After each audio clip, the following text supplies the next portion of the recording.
about Palestine solidarity in Chicago and beyond.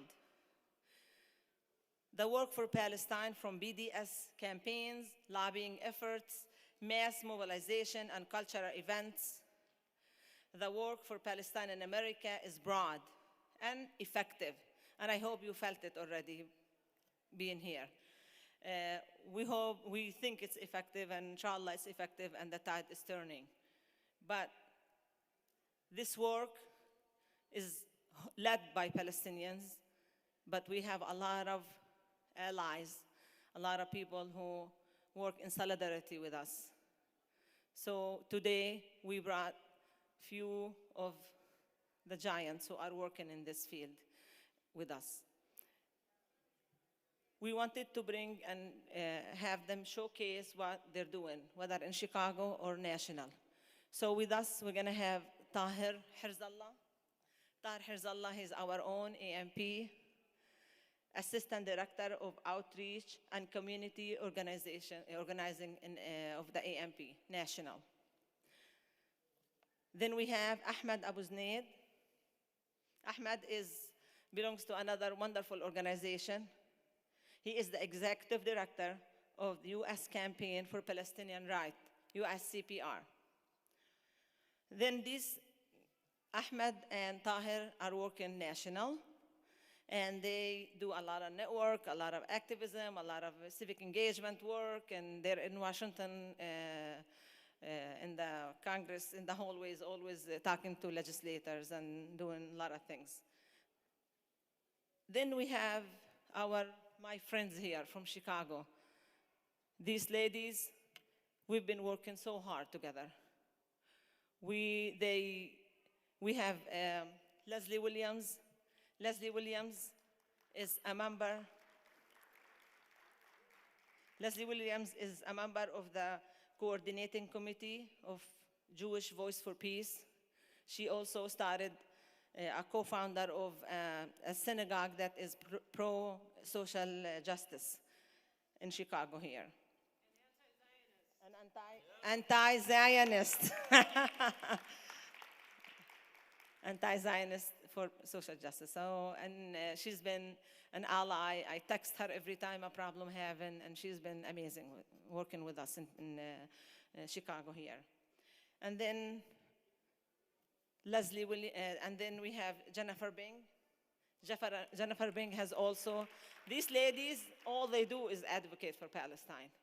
You know, we always said that we are talking to each other. We're not talking to each other anymore, because they take our cause to the churches and to the synagogues, and they are advocating for Palestine in order to change the narrative about Palestine.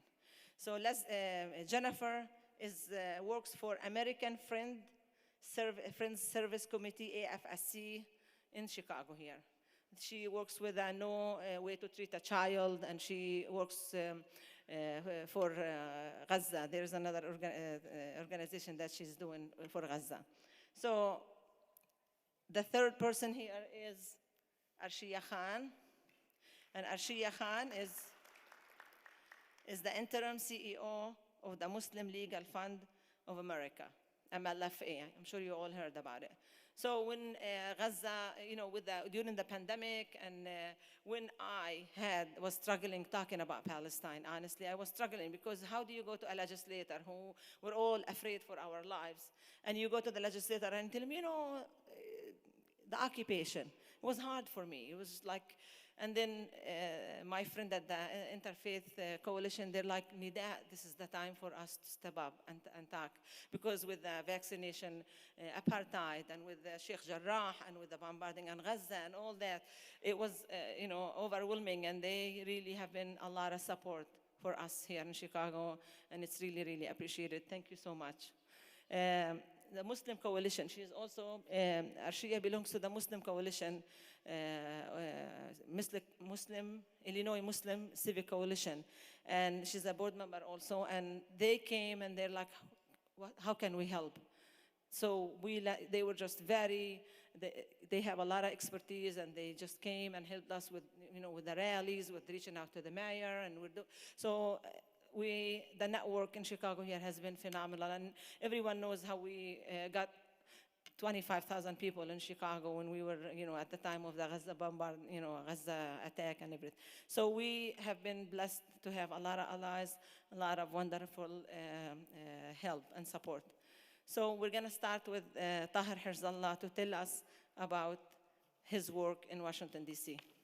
تفضل.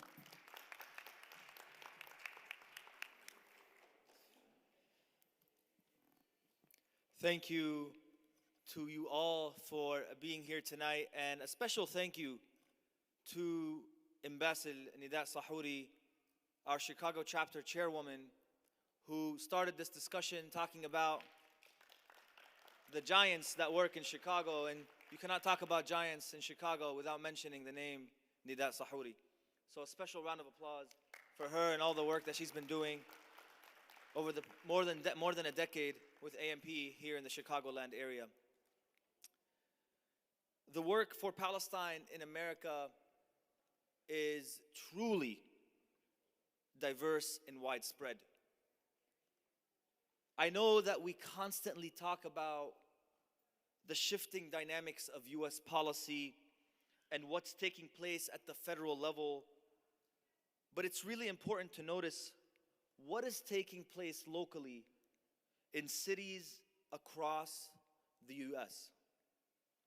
There are groups of people, organizations, communities, and coalitions in states across the country actively working on campaigns and initiatives that are actually at the root of why the shifts in dynamics are taking place in Washington, D.C. For example, just last year, in April of 2020, in the spring, in a city in North Carolina called Durham. Anybody here from North Carolina? Okay. Anybody here from the South? You're from the South? Oh, Florida. Into ishi tani hanak. You guys. In Durham, North Carolina, something extraordinary happened. Led by a large coalition of multi-faith, multi-race organizations and groups, lobbied the city of Durham in a campaign called Demilitarize Durham to Palestine. Lobbied and successfully got the city of Durham, North Carolina to prohibit the training of their police force with the state of Israel. This was an extraordinary campaign, a one-of-a-kind campaign, and part of a broader campaign that one of our partner organizations, Jewish Voice for Peace, has been working on, called the Deadly Exchange Campaign, working to separate US police forces from the training that they have been getting in Israel, led by none other than the ADL, the Anti-Defamation League. Another example, in a cross-movement invest-divestment win, the city of Boston in 2019 committed to moving $150 million in city funds into socially responsible investment. This was in Boston. In 2018, a mayor pulls the police chief from a trip to Israel. The mayor of Northampton, Massachusetts, pulled their police chief while they're on their way to the trip to Israel, pulled them from that and prohibited them from participating in that trip. In 2017, the city of Sacramento dropped G4S, a security company that is actively involved in the prison industrial complex in the United States and in Palestine. In 2016, the Denver Water Board dropped G4S as well, following a very sustained and heavy BDS campaign in Denver, Colorado. In 2016, the city of Portland's Socially Responsible Investment Committee recommended that the city boycott Caterpillar. Caterpillar, the company that manufactures bulldozers that are used to destroy Palestinian homes across historic Palestine.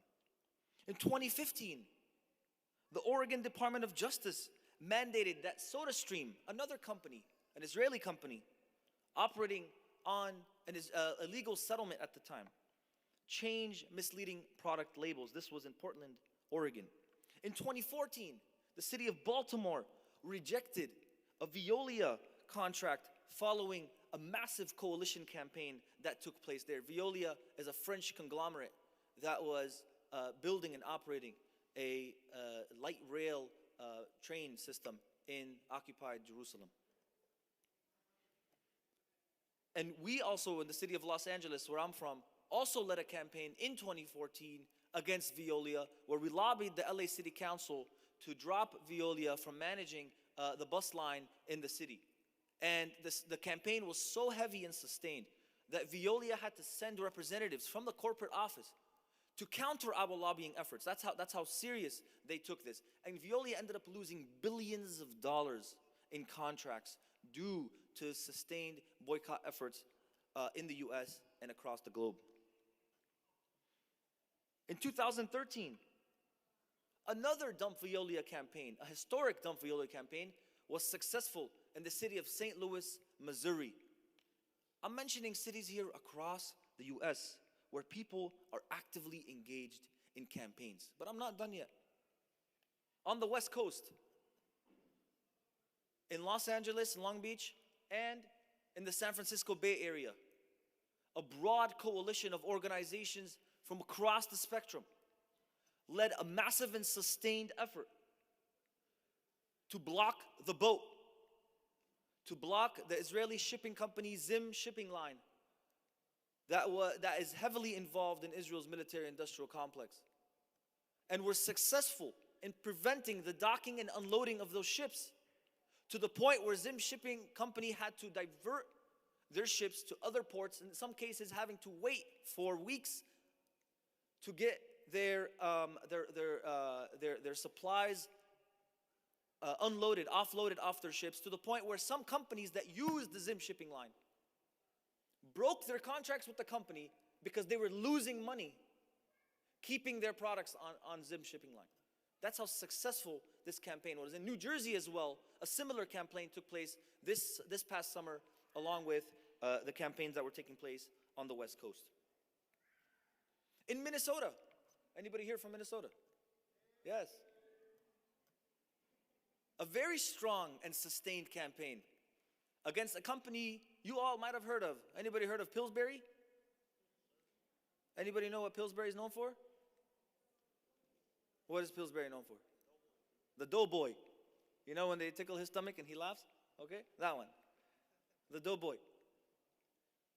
Pillsbury, turns out, operates a factory on an illegal Israeli settlement.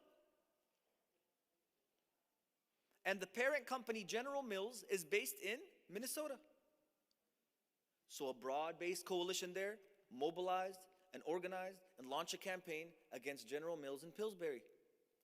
The campaign was so heavy and continues. This is an ongoing campaign, by the way. This is something that's going on right now. But the campaign got so much traction that one of the members of the Pillsbury family, Charles Pillsbury, came out openly against the Pillsbury company and called for its boycott. These things are happening in our communities across the country. In Virginia, where I live today, local organizers are leading a campaign against Energix, a company founded and grown in the occupied Golan Heights. It's an energy company that works in solar power. They're working on getting contracts with counties across the state of Virginia. The Virginia Coalition for Human Rights, a coalition of grassroots organizations and individuals and community members from across the spectrum, worked and continue to work to deny Energix the contracts with the state and with counties across the state. These are sustained, strategic, and important boycott initiatives. And across the US, in more than 6 cities this year, AMP led a national boycott of Israeli dates, which has led to the sharpest decrease in imports of Israeli dates to the US over the last 5 years. Ibrahim, you got the graphic for me? Isra, can you give me that poster, Habibti?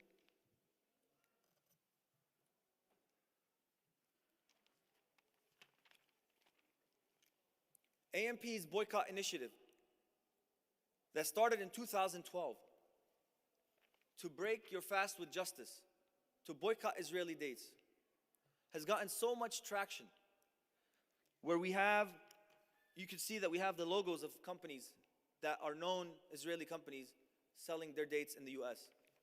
There's another company in Jordan called Jordan River Dates, contacted us saying, please, can you clarify that our dates are not the ones to be boycotted because it's impacting our company as well. That's how strong this boycott initiative has been. And this year we did something different. This year we expanded our date boycott campaign by making material in different languages. Here you see the poster in 2 languages. We actually have it in Spanish and in Urdu as well, to reach as many communities as possible, to increase the impact and effectiveness of this campaign.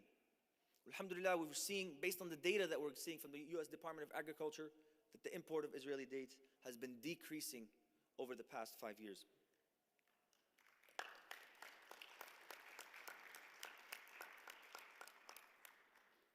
And I'm just scratching the surface here. There are so many more campaigns that I just simply cannot mention in one talk in 5 minutes or 3 minutes that I have remaining. Victories are taking place and campaigns are being launched in everything from the labor movements to college campuses, from corporate accountability campaigns to academic boycotts, from faith-based actions to pensions and other investment fund campaigns, sports initiatives and cultural boycotts. Ahmed could talk a little bit about, I think, the impact of celebrities joining boycott initiatives and campaigns against the state of Israel. This should tell you, though, this message should tell you that your work, your initiative at a local level is as critical to changing the dynamics in America as anything that takes place in Washington, D.C. Anybody can launch a campaign. Anybody could look at their city's investments and find if they are investing in or contracting with companies profiting from the occupation. And you better believe that when a campaign like this takes place in your local town or major city, that politicians in that area are paying attention. And when they see that there is a critical mass building on an issue, they will start to think twice or 3 times before they say anything about Palestine. And that is exactly what we are aiming to do. Palestine, as Edward Said once said, in America is a local policy issue. And this cannot be truer today. That is why we are encouraging all of you to participate in local campaigns if you live in cities that already have some, or initiate local campaigns, because the work for Palestine is not limited to us in Washington, D.C., meeting with legislators and talking to members of Congress. Members of Congress look at what is happening in their district. Members of Congress look at what's happening in their local community. And if there is a sustained campaign against a corporation or against a city council or against a particular elected official or on campuses, they are paying attention to those campaigns because they know that this issue is salient within their constituent base, within their own community. And that is what gives us power in Washington, D.C. That is what allows us to go into the halls of Congress with a sense of representation and power, that we can say, this is what our community stands for, this is what we're about, and this is what we need you to do. So join us. I have date boycott posters outside on the AMP booth. We have plenty for you to take home and post in your local mosque, in your local community center, wherever you may be, in your local stores. Participate in a boycott initiative. These things matter, and what Imam Umar today said in his Friday sermon was more relevant than ever.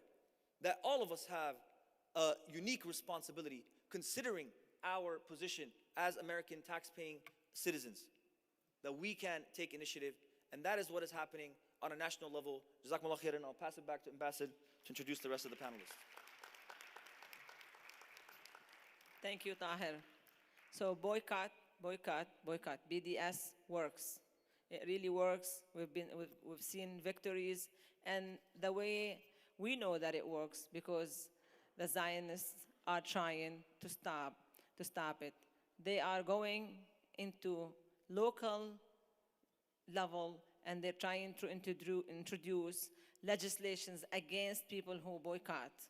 And we in Chicago have been working against these campaigns. And so we have actually a meeting on the 22nd because they are against the ice cream, Bill and Jerry, and they're trying to introduce legislations to boycott Bill and Jerry because they boycott.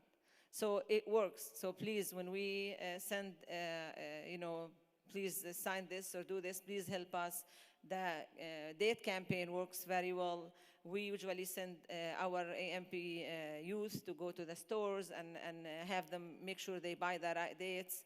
And mashallah, everyone really helps them out. But if you have, try not to buy, if you are a grocery person, try not to buy the wrong dates. And we have all the information. But also, if you don't buy it from the Arabic places, please, when you go to the other grocery places, please try to buy the ones that are not supporting the Zionists. Well, I would like to have Ahmed now. Thank you. Okay, assalamu alaikum, everyone. So clearly everyone's feeling, the long days here. We have people hopefully getting their rest. And so we won't keep you long, but hopefully the conversation will be impactful and give you some talking points, give you some action steps for ways to proceed forward. I really love that Tahir began with highlighting a lot of the local victories. One of the most important quotes in US politics was by a politician named Tip O'Neill, and he said, "All politics is local." And so I'm very thankful that Tahir grounded us with a lot of local examples of people bonding together and winning. So the topic of conversation is solidarity, and I have a few thoughts. I won't be taking all of that time, but thank you for the timer. Solidarity cannot be transactional, sisters and brothers, but it must be a two-way street. And I'm going to use a quote that was written by an Aboriginal activist in Australia. So this is the indigenous population of Australia. There was an activist named Lilla Watson, and she was telling the folks that came in solidarity, she said, and I quote, "If you have come here to help me, you are wasting your time. But if you have come because your liberation is bound up with mine, then let us work together." We all have to recognize that there's a shared relationship between those of us struggling for justice, a shared relationship between those of us yearning for a better tomorrow, dreaming for a better day for us all. And the beautiful thing about the solidarity that we're all engaged in, that Tahir highlighted, that we're going to speak to today, is it's not anything new. We don't have to reinvent the wheel. Solidarity with Palestine here in the US has been a movement developed over the decades. If you think about the 60s, one of the organizations I'll highlight is the Student Nonviolent Coordinating Committee. This is the organization that went into Mississippi, into the back roads of the South, risked their lives to register black voters, to give them the opportunity to participate in their civil rights for the first time in this nation's history. And many of them paid with their lives. But Student Nonviolent Coordinating Committee, SNCC, also took a position on Palestine, and they paid deeply for that. They issued a statement on Palestine, and funding was almost immediately pulled. And so their actions of solidarity were deeply impactful, and they resonate with us till today. Another one of the historic examples is the Black Panther Party. Of course, here in Chicago, one of the homes of the Black Panther Party, we have to shout out the Black Panther Party. But one of the members of the Black Panther Party was Stokely Carmichael, aka Kwame Ture, who was also a part of SNCC. And the Black Panther Party was an unapologetic vehicle in support of the Palestinian cause and many internationalist causes, because again, they viewed the fabric of connection between our communities as being a vital one. Sorry, my phone keeps closing, and so there go the notes. In Detroit, anyone here from Detroit, Michigan, Dearborn? Okay, I see you in the back. I know Chicago, you all may have somewhat of a rivalry with Dearborn over who has the best food, but it's both good. You know, both cities have great food, so no battles to be started here. But in Detroit in the 70s, you know, many of the Arab auto workers, you know, began to fight for justice for Palestine, and they recognized that their unions, many of their unions used the pension funds to invest in Israeli bonds. And so we saw actions between Detroit Arab auto workers with white auto workers, black auto workers, Latino auto workers, bonding together to eliminate United Auto Workers' investment in Israeli bonds. So again, these victories of solidarity are historic, and we can't forget that. Of course, since this is a gathering for Muslims and American Muslims for Palestine convening, I have to mention our brother Malcolm X. You know, Malcolm X clearly in his life paid the dearest price because of his advocacy for black Americans. But he also stood for justice for the Palestinian people. After he completed his Hajj, he went to Gaza. And after he spent time with a poet in Gaza, he wrote a piece in the Egyptian Gazette called Zionist Logic. And in Zionist Logic, he said, well, you know, the Moors had control over Spain. Does this mean that the descendants of the Moors can now go take over Spain? So Malcolm X was very keen to the reality of Zionism and its inapplicability to many people who have been oppressed, but its service to empire at the same time. So why do I mention all this? Because again, solidarity is not new. This is work that's been built on the backs of people here with us today for decades, people in the crowd for decades, people walking around the hallways for decades here. But we are in a special moment. So I had the opportunity in 2012 to co-found an organization called the Dream Defenders. And the Dream Defenders were founded in the state of Florida after the murder of Trayvon Martin. As a Palestinian, I remember reading about Trayvon Martin and how he was simply walking back to his father's home with a bag of Skittles and an iced tea, and he was targeted. Not this time, not by a military or a police officer, but a vigilante. George Zimmerman had been inspired by racism. He had been inspired by white supremacy and white nationalism, and he acted upon that hatred. And we lost young Trayvon Martin because of that.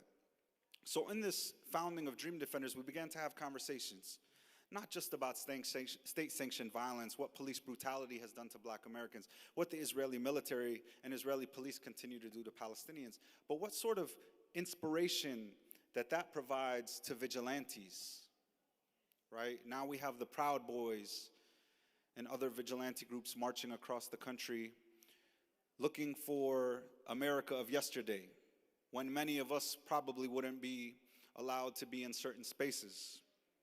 But because of solidarity and because of the fights of many before us, we have power.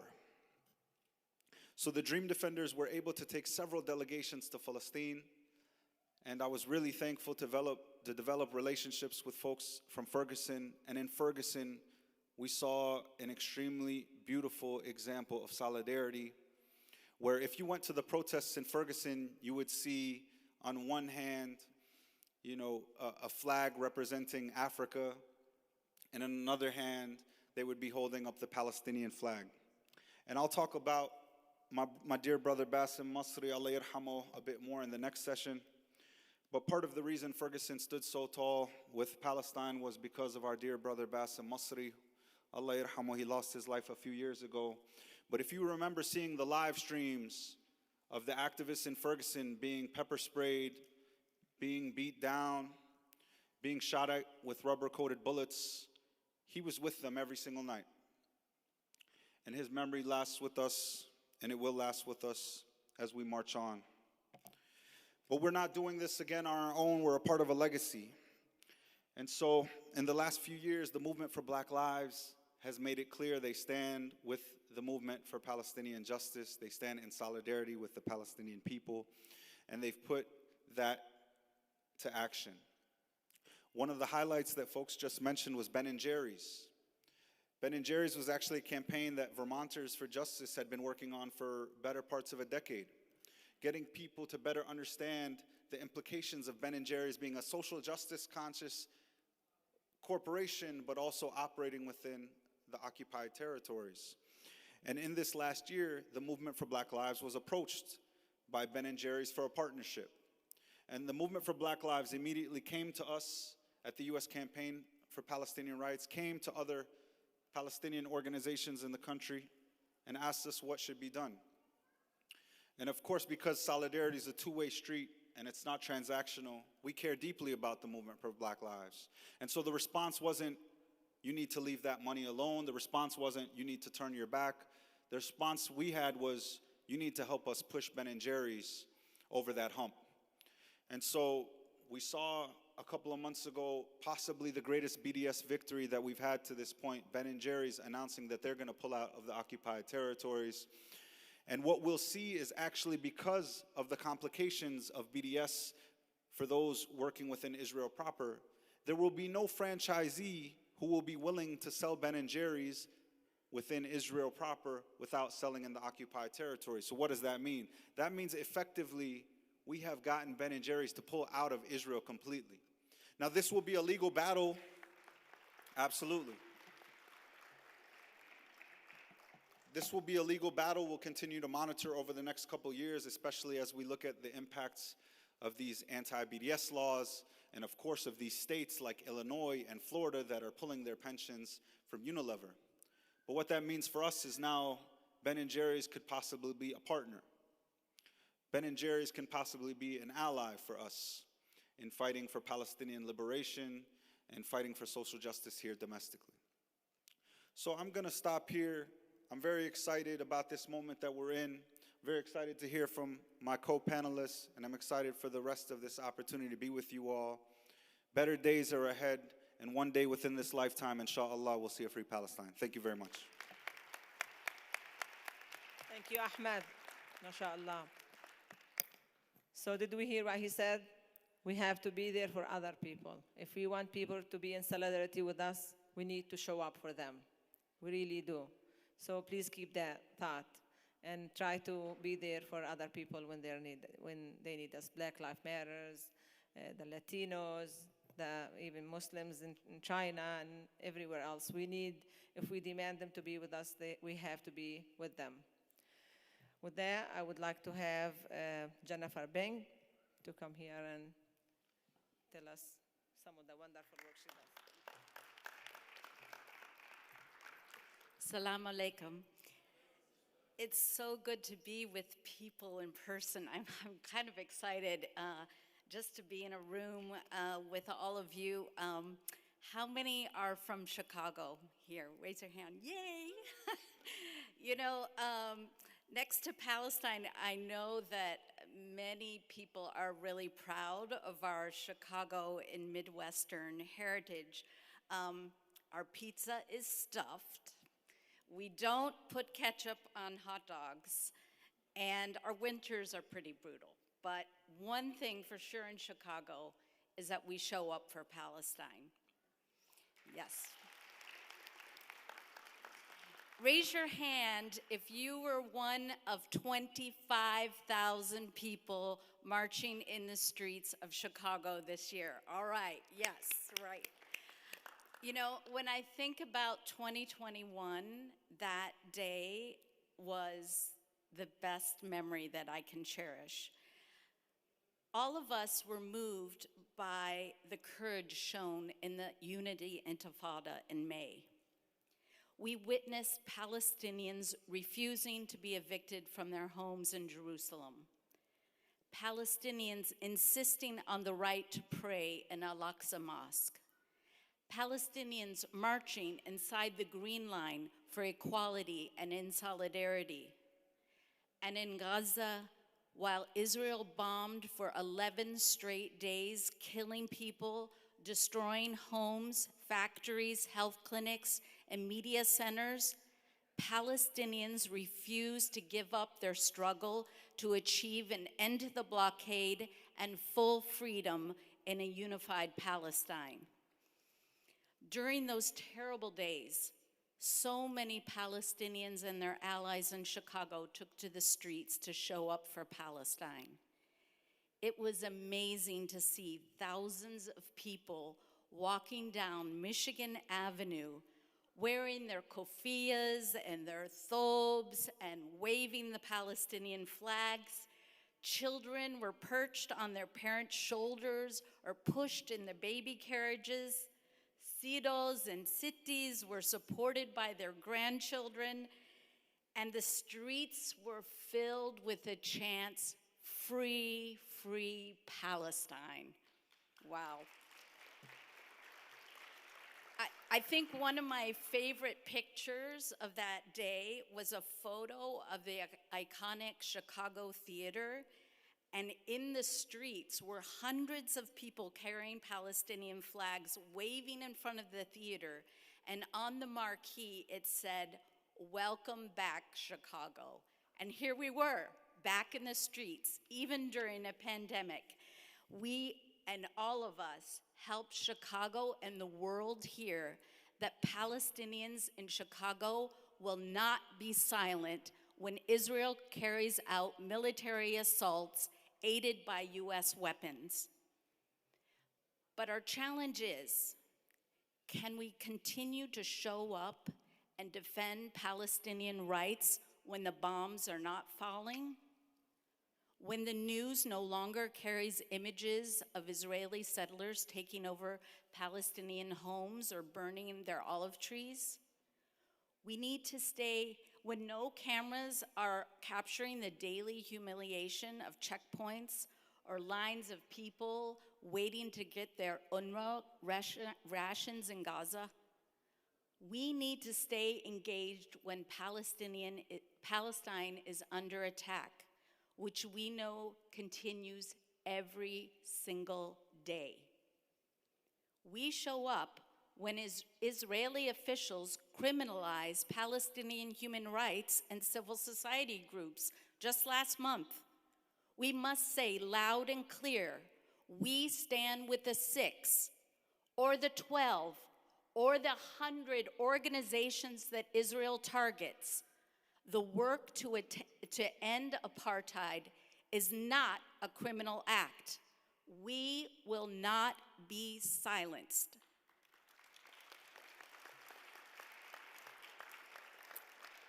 I always feel a bit of Chicago pride when good pieces of legislation or statements supporting Palestinian rights are released in Congress.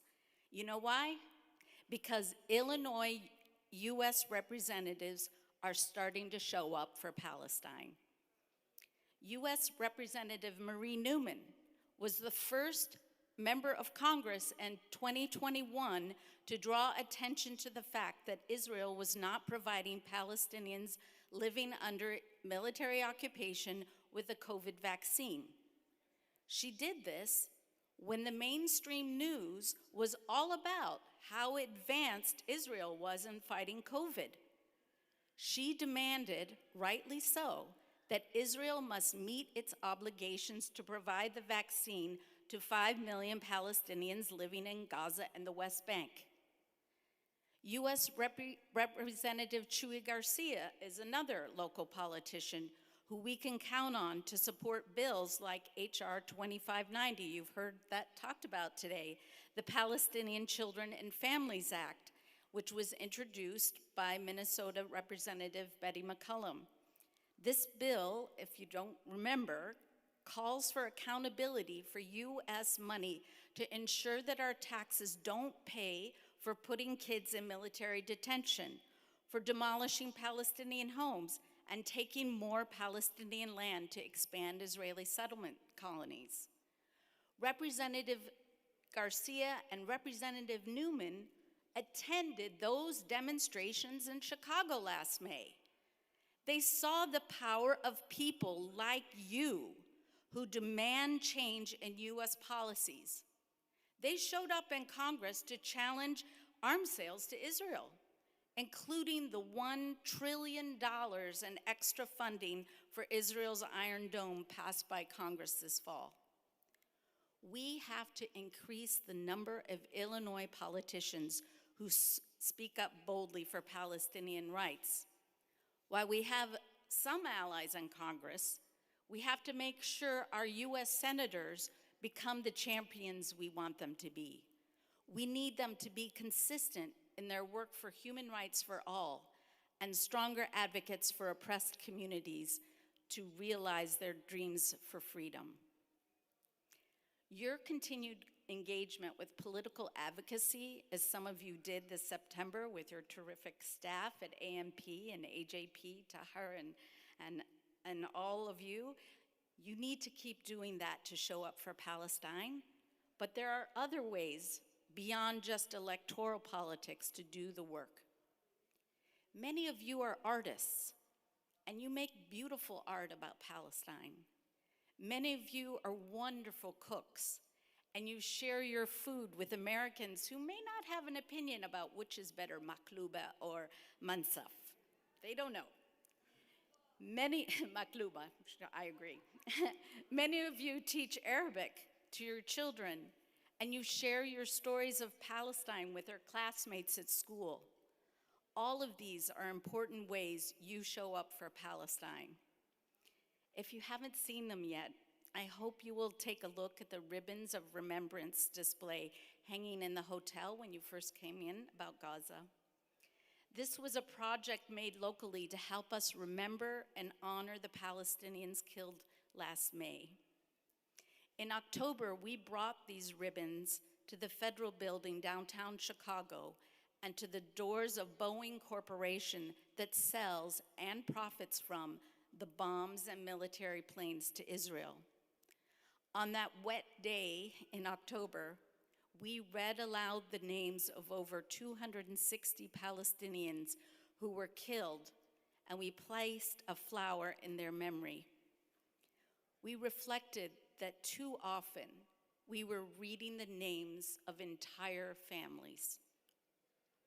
Parts of this action were live streamed to a national event called Gaza is Palestine, an effort to push for ending the illegal and punishing blockade and to keep Gaza a part of the work to liberate and free Palestine. I know it's challenging to retain hope when every day there is bad news from Palestine, but there is hope when we raise our voices together, or work together, when we show up for Palestine together. This is the road we must walk for freedom and justice in Palestine. Shukran. Thank you for inviting me.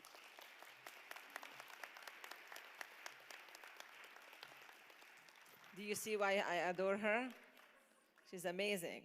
While we all went home after the bomb stopped on Gaza, my Faith Coalition friends and our solidarity here in Chicago, and I'm sure everywhere else, they were working hard. That day in Chicago, it was pouring. It was really, really, and it actually felt different. It felt good to be there. But we read all these names of Allah yarhamhum al-shuhada. And that was all the work of my friends at Faith Coalition, and it was led by Jennifer. So give it up to Jennifer. Now I would like to introduce Leslie Williams of JVP, and you will see how phenomenal she is too.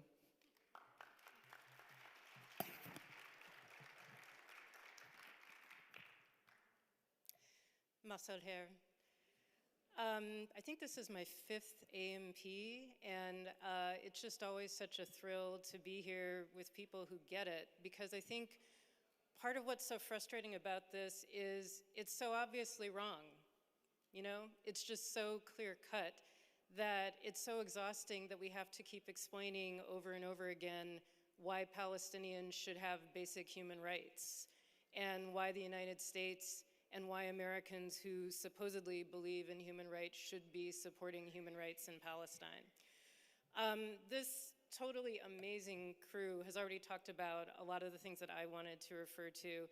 I think that the idea of solidarity, which Ahmed talked about, and Jennifer and Tahir, JVP doesn't do anything alone. Sometimes I feel that the main reason that we're here is just to say, see, there are Jews that think this is wrong too. But I think it is really important that we have been working in coalition with Palestinian support groups, but also with other groups that are working consistently for human rights around the country and around the globe. So in Chicago, for example, one of the organizations that we've partnered with most consistently has been the Chicago Alliance Against Racist Policing. And there was reference to the Black Panthers and to SNCC and some of the other groups that took strong stands on Palestinian rights in the 60s. And the national version of CAARPR is the organization that defended Angela Davis when she was on trial for her life back in the day. And as I hope all of you know, Angela was and is a phenomenal advocate for Palestine and Palestinian rights. And the Chicago Alliance Against Racist Police Repression is as well. And so I'm proud to say the JVP was part of a coalition that pushed for community control of policing in Chicago, the Empowering Communities for Public Safety Ordinance. And of course, the main thrust of that is protecting Chicago residents from racist over-policing. But part of it is that this group understands the deadly exchange very well. They understand the danger of police forces in Palestine that operate very similarly to how police operate in Ferguson and in Chicago. And we've been delighted that CAARPR has really pushed with us to limit police contact, police cooperation with Israel, and police cooperation with Israeli surveillance and Israeli surveillance tactics. A couple other campaigns we've worked on, we've heard a lot about HR 2590. In June, JVP across the country held congressional advocacy, virtual congressional advocacy, and we had hundreds and hundreds of meetings with legislators all over the country, primarily pushing HR 2590. And we had quite a few meetings here in Chicago with almost all the Chicago area delegation. I don't remember if Jennifer mentioned all of our supporters, but in addition to Chuy Garcia, Bobby Rush, Danny Davis, and Marie Newman are the 4 supporters in Illinois of HR 2590. And my Congresswoman Jan Schakowsky has unfortunately been one of the leaders of the opposition. She and a couple of other legislators are pushing something called the Two-State Solution Act instead of HR 2590, which they claim will provide the same protections, but does not in any way try to limit the ongoing memorandum of understanding between the US and Israel that creates that $3.8 billion donation that we give to Israel every year. So if you hear that there is a better bill than HR 2590, ask your legislator, does that bill actually protect Palestinian human rights? Does that bill actually guarantee that no US money is going to be going to continue to support the abuse of Palestinians, the abuse of Palestinian children, the destruction of Palestinian homes, the expulsion of Palestinians from their homes? Another campaign that we have been just beginning to get involved with, a few years ago when I started working for JVP, I was working on something called the Defund Settlements and Defund Islamophobia campaign. And we were looking primarily at Jewish community organizations like the Jewish United Fund and the Jewish National Fund and how they support both just straight out Islamophobic organizations, but also specifically how they support settlements and groups like the Central Fund and the Hebron Fund, which support many of the most violent and most racist anti-Palestinian settlement organizations. There's a new campaign that's looking not just at Jewish organizations, but at financial institutions, funds like the Fidelity Fund, which many pro-Israel supporters use to funnel money to some of those settlement organizations. And the Good Shepherd Collective is taking the lead in the US on that campaign, and we're trying to expose the way so many of these financial institutions do in fact allow people to support these very violent anti-Palestinian organizations in the settlements. But what I want to talk about the most is an ongoing campaign that several people have alluded to. Of course, BDS is really important, but what is also important is recognizing the right to boycott and pushing back against any legislation which would annul the right to boycott. And Illinois, I'm sad to say, was one of the first states to pass an anti-BDS law. And Illinois' anti-BDS law, which was passed in 2015, is a little bit different than many of the other ones. It doesn't really address individuals. What it says is that the Illinois pension funds, so the pension funds for teachers and for state college employees, are not allowed to have any money in a company that has decided not to do business with Israel for political reasons. And not just Israel, but any territory controlled by Israel, which would mean theoretically that Israel could take control of any country in the world and we would not be able to boycott that, to protest that, because it's any territory controlled by Israel. So of course that means the West Bank. And this is why Ben & Jerry's is now being considered for the prohibited list, the prohibited investment list. Because, as you may not know, Illinois actually has a committee to restrict boycotts of Israel. That's an official committee of a state agency, the Illinois Investment Policy Board. And its sole mission is to make sure that no pensions in Illinois are invested in companies that have refused to do business in Israel or refused to do business in the occupied territories. We are hoping to be able to overturn that bill. We were talking to your congressional representatives, but I was thrilled to see that there's so many people here who live in Illinois, because you need to talk to your state representatives. You need to find out who your state representatives and state senators are and tell them this bill is illogical, it discriminates against Palestinians, it discriminates against anyone who wants to take a principled human rights stance against Israel and against their investments in the occupied territories. It does not allow pension funds to decide to support a company like Ben & Jerry's that has made that kind of a principled decision. You have a great opportunity coming up in just a few weeks to take action on this. On December 22nd, the Illinois Investment Policy Board is going to be voting as to whether it will put Unilever, which is the parent company of Ben & Jerry's, on the prohibited investment list. And we would love it if lots and lots of Palestinians would come to the Thompson Center at 1:30 in the afternoon on December 22nd and tell the Illinois Investment Policy Board how you feel about that. In September, Jewish Voice for Peace and many, many of our colleagues from the Committee for Justice in Israel and Palestine, from the U.S. Palestinian Community Network, from Students of Justice in Palestine, Bright Stars of Bethlehem, and the Chicago Faith Coalition, we were all there expressing our dissent and saying that this policy should be overturned and that this committee to restrict boycotting, to restrict companies that boycott Israel should be abolished. So if you can, come on December 22nd. If you want to know more about this, you can follow JVP's Facebook page and JVP's Twitter, just Chicago JVP.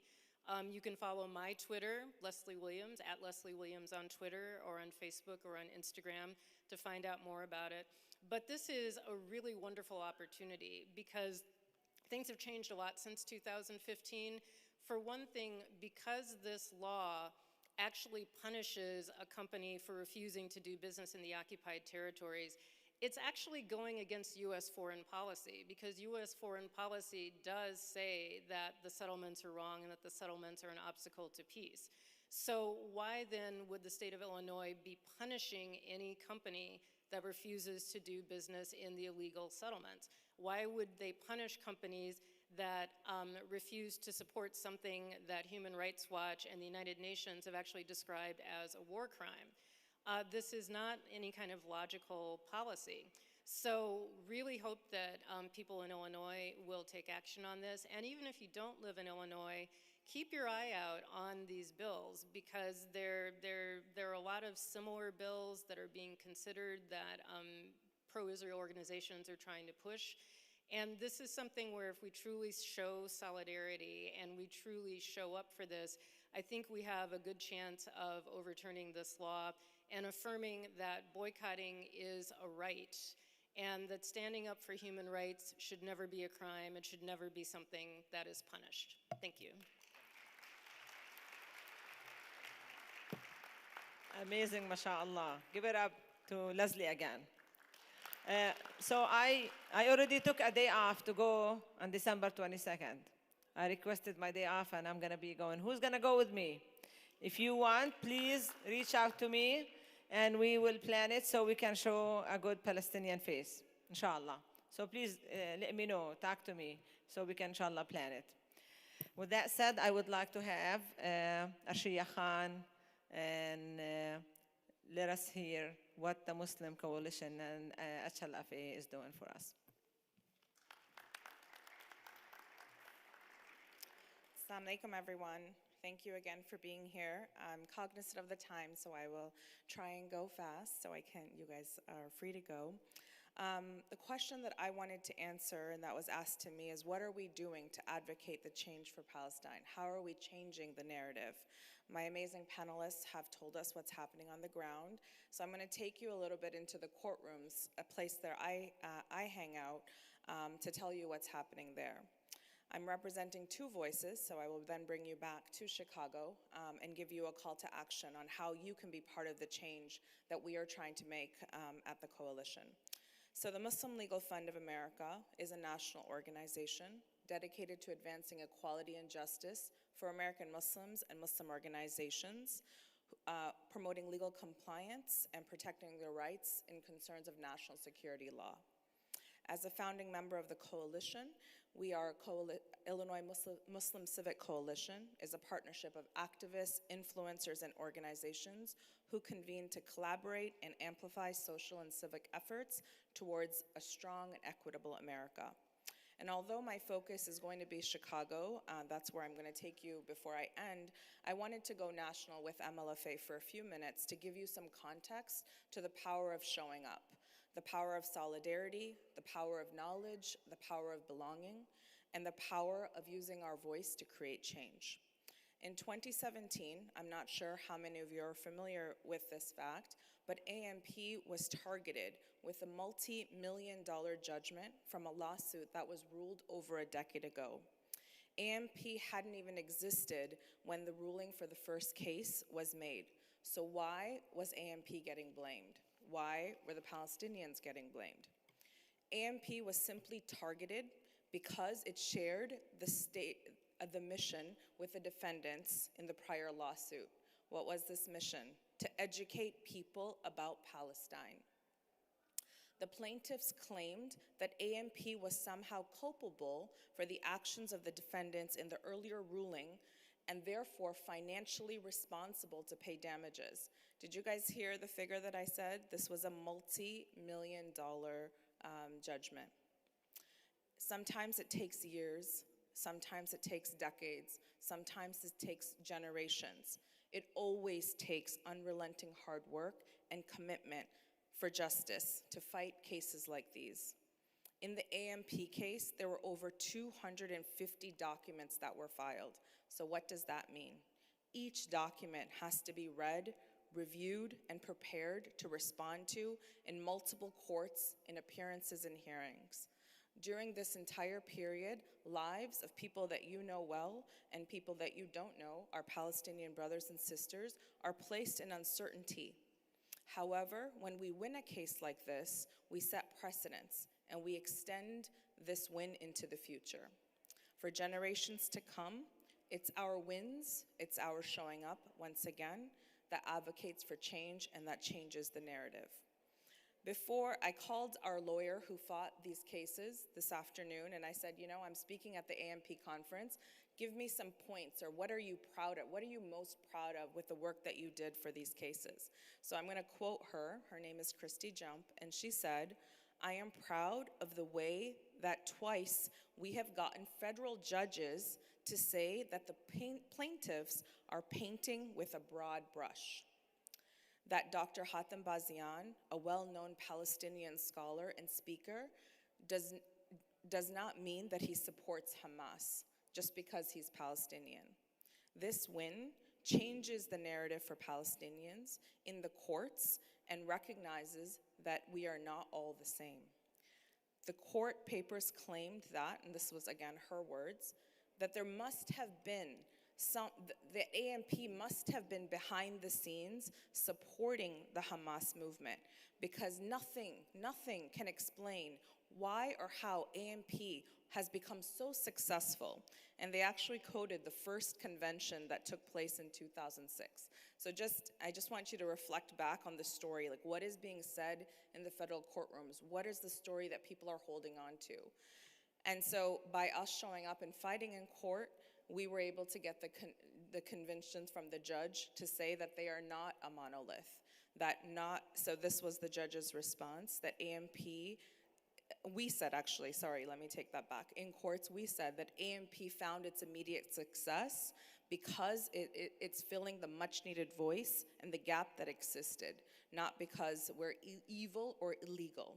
So again, I'm using certain words, but these were the actual words in the court cases so that we can reflect on where these stories go and how we are painted with this brush. We all know that racism is rooted in fear and ignorance, and in order for us to belong, we must be known. So now I'm going to switch gears and take you to Chicago. What is happening on the ground, and what can we do to be changing history, to change our narrative? At the Illinois Muslim Civic Coalition, we are also creating new laws and building relationships with public officials. And for the first time, we are spearheading with the University of Illinois and ISPU a Muslim research study for Illinois Muslims. Muslims are the largest and most diverse population of Blacks, Arabs, South Asians, Latinos, whites. And despite that, across the nation, we are still seen and described as a monolith, a group of people with one single story. Illinois also, which I didn't know prior to this study, has the largest Palestinian population in the nation. We have over 85,000 Palestinians. So we would like to know at the coalition at MLFA, what do you care about? What impact are you already making? How do you want to be known? What are your needs? And all of us know that in this country, to change laws, you need to be part of research, you need to set precedents, you need to have data that backs you up. So I'm going to ask everybody who is here right now, if you have your phone with you, please take a few minutes. It takes you 10 minutes to do this survey. If you go to illinoismuslims.org, we want to hear your voice. So again, that's illinoismuslim.org. If you are in Illinois and you are Muslim, we want to hear your voice. Right now, we are underrepresented in the Palestinian and the Arab populations. We want to make your voice known. We want you to be known, so we are not invisible, that our story is not a single story, that we get to be heard and known so we can continue to defend, to protect, and to promote the rights of American Muslims, Palestinians across the nation, and inshallah in Chicago. Thank you again for being here with us today, and I will turn it back to our speaker. Thank you so much. Thank you. You see how we're supported? Alhamdulillah. We are supported, and they know AMP is successful. That's why they're after us. So we're going to keep it. We're going to keep the commitment, inshallah. I just want to say something. I know we're late. We're not going to have question and answer, but I just want to say something that Muslim Civic Coalition helped us with is when we were doing the rallies, they got us in touch with the mayor's office. So we had no problem. The police was just working with us nicely. We didn't have any problems. No one was,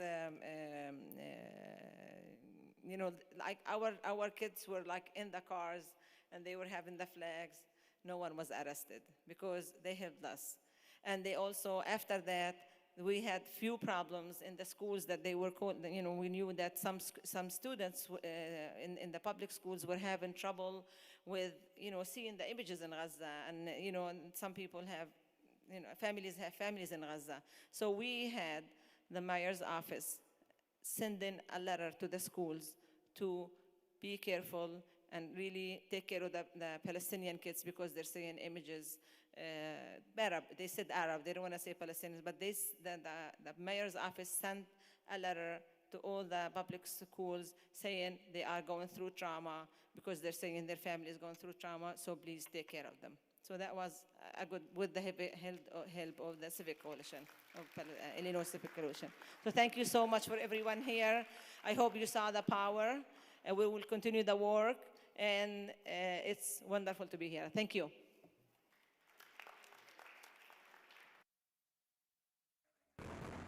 Attacks continue on Palestine, escalating from Jerusalem to Gaza. Hundreds have been killed, including many children. And over 1,000 Palestinians are left wounded by rockets and missiles. Islamic Relief Palestine staff when talking to the Islamic Relief UK office in a live interview. People here are very active and you heard it. Are you okay? That sounds very close. Essential facilities are being damaged and destroyed, which cause even greater issues during a global pandemic. This puts Palestinians at an extreme risk of disease that can lead to a major breakout. Islamic Relief stands with our brothers and sisters in Palestine, as we have been for over 2 decades, providing life-saving aid. Send urgent aid now. Donate today.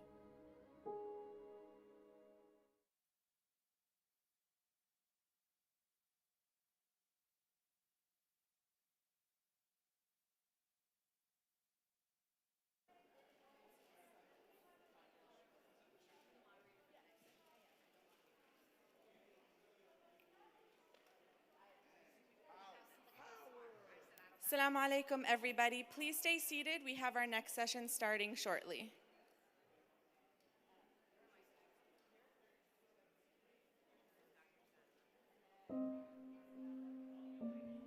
You don't know me, but I know you.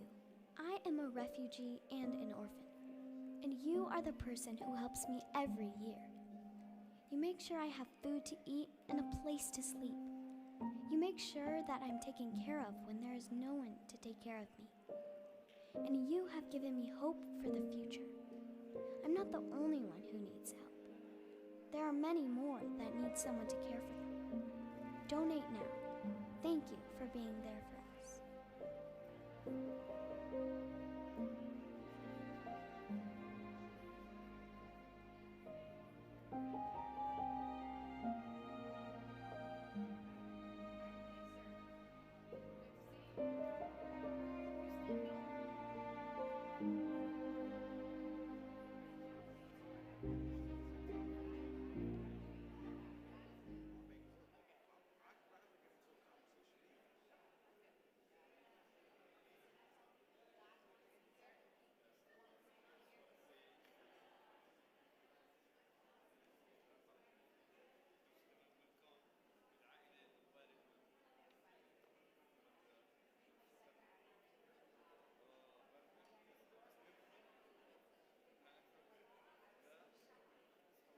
Humanitarian crises leave behind devastation that can last generations. In Gaza, after years of conflict and blockade, innocent civilians are struggling to survive as the nightmare continues. United Hands Relief has been on the ground in Palestine, Lebanon, Jordan, Syria, and other neighboring countries, delivering monthly food parcels, clean water, healthcare, and shelter to the worst affected. As winter approaches, it will be increasingly difficult for vulnerable refugees to survive plunging temperatures. Act now. Donate today.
Assalamu alaikum, everybody. My name is Dina Kishawi. I am a Chicago-born and raised Palestinian. Both of my parents were born in Gaza City before they came to Chicago. And for the last 15 years, my family has been deeply involved in the American Muslims for Palestine. And I mention that because, especially over the last few years, the narrative around Palestine has completely shifted. A topic of conversation we couldn't speak about when I was growing up and in elementary school has become something that in the last few years is openly discussed in public forums, in school, in the workplace, professionally and personally. Palestine has become a forefront of the conversation.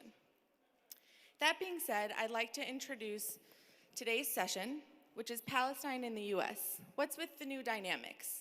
How come this conversation and this topic that was once so ostracized and politicized is now very openly spoken about?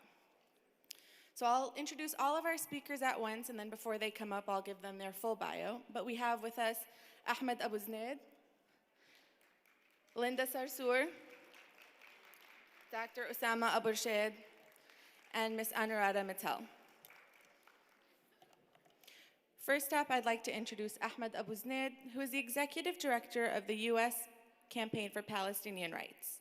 He went to law school and is now the co-founder of the Florida-based Dream Defenders in response to the killing of Trayvon Martin. He also champions racial justice issues around the United States and has served on multiple organizations for the movement for Black Lives and other social justice issues to fight for rights in Palestine. Please honor Ahmed Abu Znaid and let us join him with us.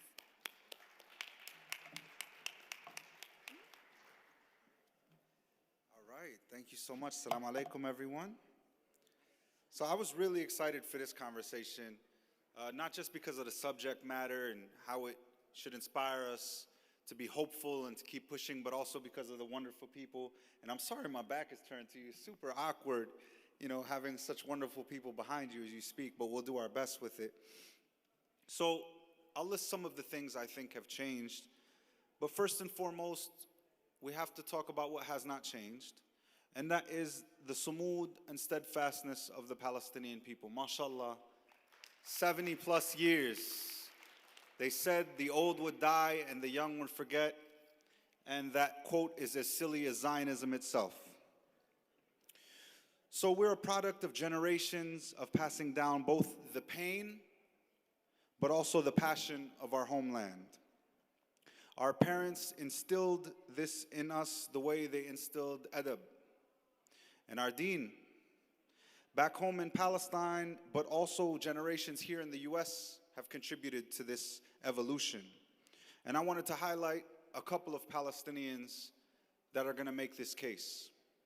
In the last session, I mentioned a brother named Bassem Masri, Allah yarhamo, a dear brother to many of us in the movement, who gave his life to the movement in Ferguson, and we miss him dearly.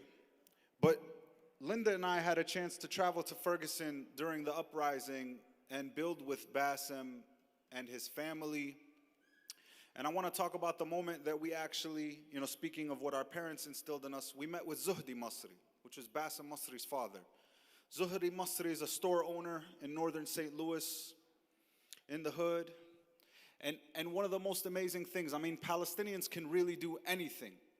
This brother who had left occupation and apartheid and colonization ended up in northern St. Louis, opening up a business, helped to shepherd peace between two rival gangs in St. Louis, right? So we're actually making peace between gangs in St. Louis. That was Zuhdi Masri. And while we were sitting there talking to Zuhdi, my mind was blown. Customer after customer walking in and saying, hey, uncle, hey, dad. These were members of the community in St. Louis. And they referred to him as such because of how he treated them, because of the environment his store created, because of the familiar approach that he and his family had. And of course, Bassem took that to the next level, being on the front lines in Ferguson day after day, night after night. And we want to keep his memory uplifted. I'm also going to mention my dear sister Linda Sarsour here. And without stealing much of her thunder, She led one of the largest protests in the history of the United States of America, the Women's March. Give it up, please.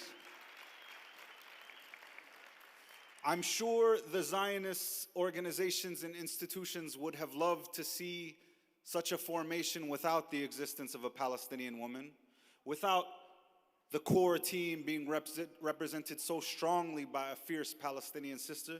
But this is who we are. And they messed with the wrong people. And so whether in Palestine, in 48, in the occupied territories, in the refugee camps, or here in the US, we know we will continue to resist. We know we will continue to organize until one day we all go home. You all heard earlier from Huwaida Arraf, who's hopefully going to be going to Congress and representing our dreams and visions in the halls of Congress. Huwaida in the ISM is something we should all be proud of. When the Gaza flotilla was breaking through international waters into Gaza, we felt an immense moment of pride, and that was Huwaida and her co-founders, Huwaida and her co-organizers. You know, over this last year, we all became enamored and in love and in direct relationship with Muhammad and Muna al-Kurd. And I saw that Muna had a chance to speak to you all earlier. How about that couple? How about that brother and sister? Palestinians, no matter where we go, where we end up, we're going to rise up. And I'm incredibly proud to be a part of this legacy of peoples. But it's not just the individuals, it's institutions like AMP. So shout out to AMP, give yourselves a round of applause. Every single one of you today has been giving your heart and soul, your time, your efforts, your donations to this collective vision of liberation. And so it's not just the individuals, it's our institutions, it's our organizations, it's our communities bringing us together. So USPCN, USCPR, Adala Justice Project, so on and so forth. We uplift you, we appreciate you. Fragmented and fractured, but never leaving our homeland behind, the young will never forget because their dream is Palestine. Another huge difference and distinction over the last few years has been social media. We used to dream of the day that CNN would highlight the atrocities that our people undergo every day. But these days, we no longer need CNN. Mark Lamont Hill was fired by CNN and he started up the BNC, the Black News Channel. We don't need these mainstream media outlets anymore.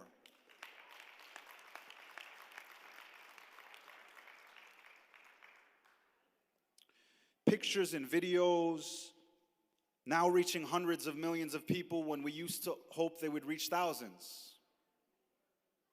This has allowed for solidarity to blow through borders, boundaries, languages, and religions, through races, through ethnicities, all understanding how deeply important Palestinian liberation is to their own liberation. But my people seeing the truth and even acknowledging the truth is not enough. Recently, we saw an example of Ahmaud Arbery. We all witnessed that video months ago. We saw as clear as day that was murder. And yet many of us were unsure, would the courts see what we saw? Would the courts be able to act upon what we saw? And so here, when we think about members of Congress, they know the truth. They know what's happening to our people. It's not enough to show them the videos and the pictures. We have to push them. We have to push them until they can't do anything other than stand up for the Palestinian cause. My time is running short, and I want to hear from these amazing people, and hopefully we can get into a conversation. But dear family members, we have to be relentless in our pursuit of justice. We must leave no stone unturned. Advocacy, lobbying, education, arts, culture, organizing, and love. We must utilize every tool in our tool set to get to liberation, and one day we will. Thank you for being here today. We'll see each other in a free Jerusalem, inshallah.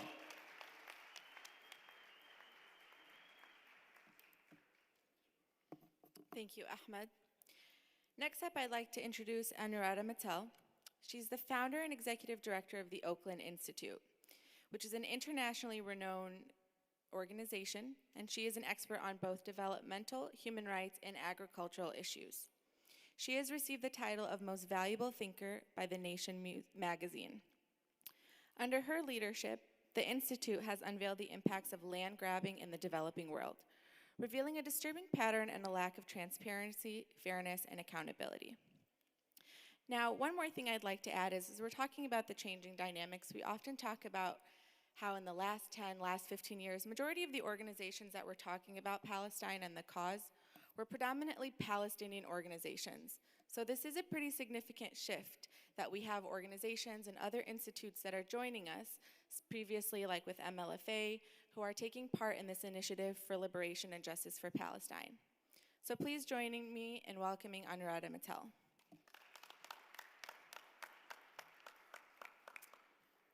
Assalamu alaikum. Very honored to be here. As I walked into the hotel, I found my eyes tearing up. I'm just deeply humbled to be also in the company of these incredible brothers and sisters. My name is Anuradha Mittal. I'm here from the Oakland Institute, where I work on land rights. Some might say I'm a human rights activist who works on human rights issues around the globe, from my country, India, to Sri Lanka, to Tanzania, to Kenya, to Palestine. I'm very aware that for many in this room, it is virtually impossible to return or travel to your motherland, as Ahmed once gently pointed out to me. I've had the privilege of traveling to West Bank several times and witnessed firsthand the everyday struggles and dispossession of Palestinian communities under the Israeli occupation. Privilege brings responsibility, and this is why I am here.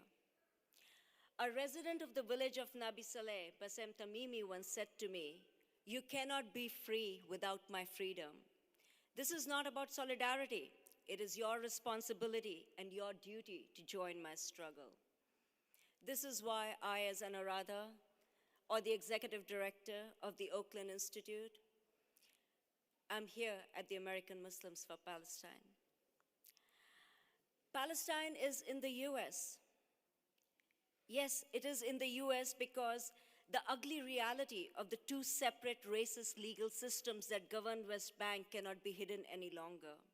With the Israeli settlers subject to Israeli civilian and criminal legal system, and the Palestinians under the Israeli military law, which includes Palestinian children. Palestine is in the United States because every year Israel prosecutes between 500 and 700 Palestinian children in military courts. No Israeli child comes into contact with military court system.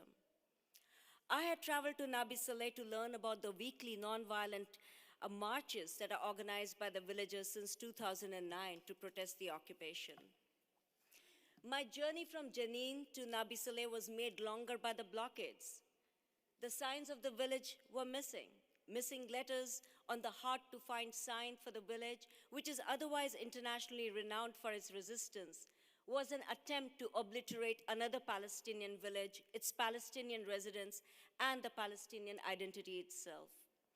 Homes were fenced with garlands of used gas canisters, a familiar feature of daily life under occupation. Yes, Palestine is in the US, because this ugly reality cannot be hidden by Israeli government any longer. The nearby settlement Hala Malish was established in 1976 on lands belonging to the village of Nabi Saleh. Halamish continued to expand with the fence built in 2008, preventing villagers access to their own land. And an Israeli court ruled to dismantle the fence. However, Halamish settlers illegally annexed more land and took over Nabi Saleh's natural spring. As I sat in the courtyard of a Palestinian home, I learned it was in Area C.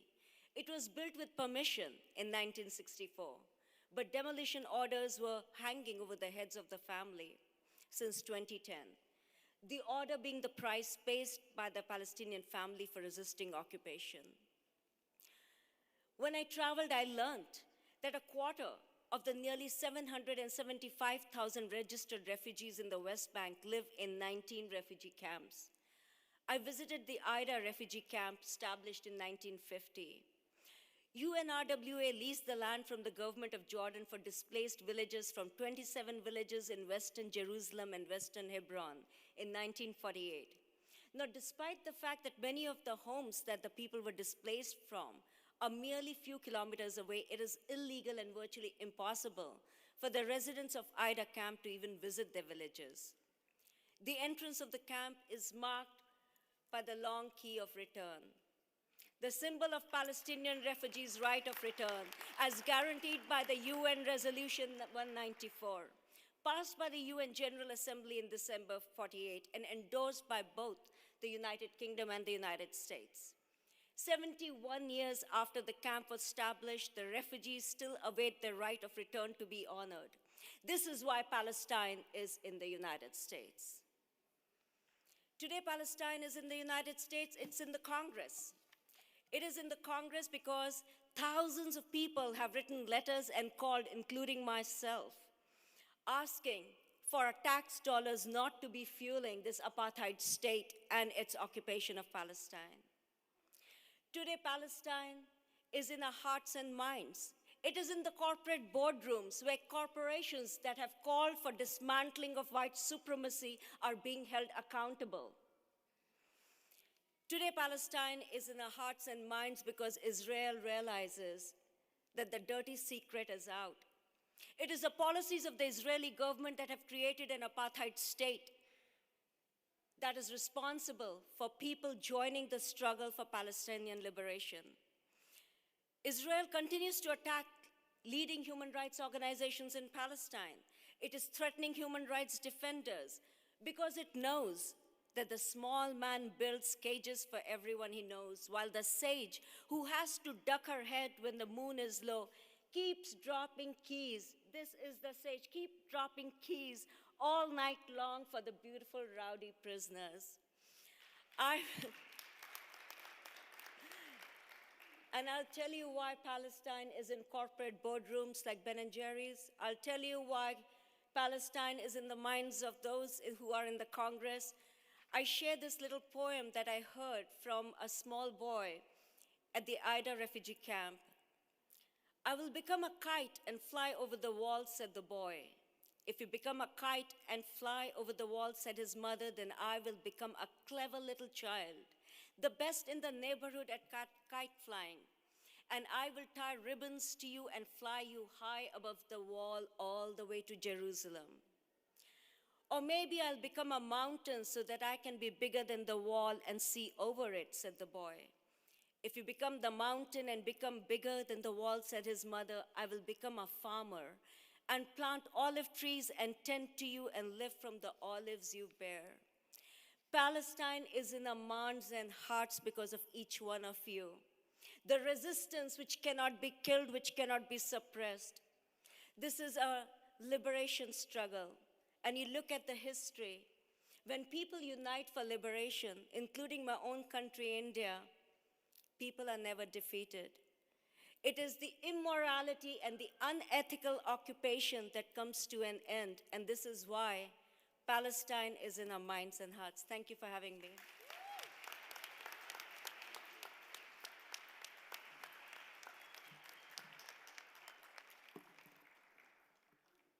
Thank you, Ms. Mattel. We appreciate having you.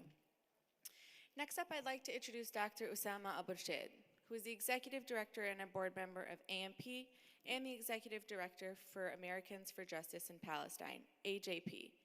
He's also a board member of the U.S. Council of Muslim Organizations, which is an umbrella organization of 8 major national American Muslim organizations.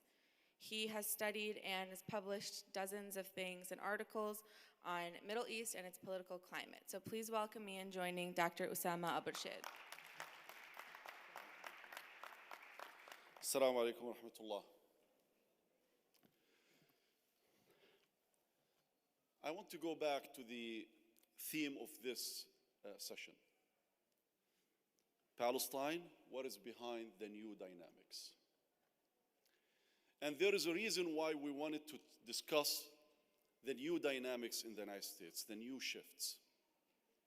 I think every one of us can relate to what happened back in May and in June, when we've seen more support for the Palestinian cause, when we witnessed more members of Congress are willing to stand on principle and speak for Palestine, when the media, or some of this media, the so-called mainstream media, had to depart partially from its complicity and complacency with the Israeli apartheid.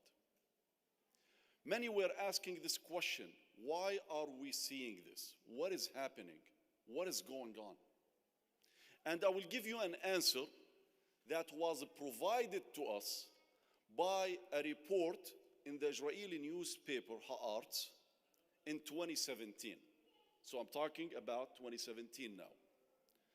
This report summarized a study by Gallup that was conducted at the end of the year 2016 about the shifts in the American public opinion in relation to Palestine. So I wanted you to listen to how Haaretz summarized the findings of the Gallup study in 2016, and the report was in 2017. The summary was as follows: the more Americans learn about Israel, the less they like it. That is word to word. What is funny about this is when I said this before, I was accused by some Israeli Zionist outlets here in the US of being anti-Semitic just by using the exact words that I have just read before you, although they were published in the Israeli Haaretz by an Israeli reporter. The more Americans learn about Israel, the less they like it. Why? It is no longer news now in the US to see more support, more shifts in favor of Palestine. We see change taking place, unfolding before our own eyes in real time. It is no longer a political suicide to speak for Palestine. Ask Alexandria Ocasio-Cortez. Ask Ilhan Omar. Ask Rashida Tlaib. Ask people who are running now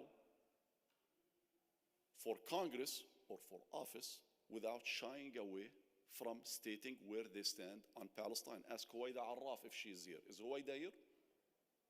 Is Huwaida Arraf here? I want you to stand up if you're here. Okay, so she's not here. She's running in Michigan now. And she's being attacked, maligned by Fox News because of where she stands on Palestine. But she did not back down. She's not shying away. More and more politicians are running while they're standing on principle when it comes to Palestine. Why? Let's go back to the findings of the study of 2017 or the 2016. It polled more Americans from all backgrounds, including Jewish Americans. And we don't have time to go through the statistics, but the more they knew about Israel, the more people knew their love for Israel or their passion for Israel diminished. Palestine is being mainstreamed now in America. I'm not saying that we've reached the finish line, but things are changing. Why? This is one, due to the steadfastness, resilience, sacrifices of the Palestinian people on the ground. So let us not compete with them when it comes to credit, because it is their steadfastness, it is their resilience that is forcing their cause and their plight on all international agendas and platforms. The other reason is because of our collective work, because of our awareness campaigns. It is because of our organization, not AMP, our organizing on the ground. It is because of the mobilization. It is because we are taking the lead now in America. It is because there is a new generation. Those who are millennials, those who are born between 1984 and 1997, they're more sympathetic to Palestine according to these studies. Those who were born after 1997 to 2012, the Gen Z, are more sympathetic to Palestine. These are number statistics that are confirmed, that are authentic. All what we need is to know these facts. So yes, the more Americans know or learn about Israel, the less they like it, but the more we know the dynamics and the shifts that are taking place, the more we'll be hopeful and enthusiastic. Yesterday, one of our brothers here was joking with another brother who's part of the program, and he said, mashallah, very good, nice convention, but are there any heavyweight speakers? And the ones who were speaking are our Gen Zs. You know, our Zarifa from AMP, our social media director, Malak from AMP, and Anas from Turkey, who are engaged on Palestine, very young, engaged on Palestine, those who are leading the change on the ground. And so I said to that brother, I said, Yahi, you're looking at them. Those are the heavyweights. Those are the ones who are causing this change that we are seeing today in America and across the globe. As my brother Ahmed just mentioned, you know, this generation is not a hostage of the so-called mainstream media and its complacency and complicity.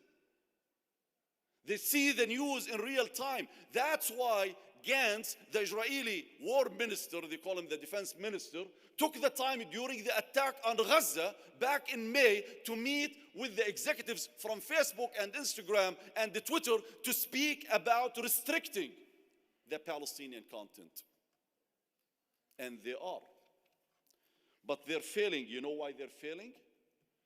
With all of their hostility against the Palestinian content, they're failing because the Palestinian solidarity movement worldwide, it is more intersectional and it is very broad and open, including Jewish Americans, including Jews who are proudly Jewish and stand for justice.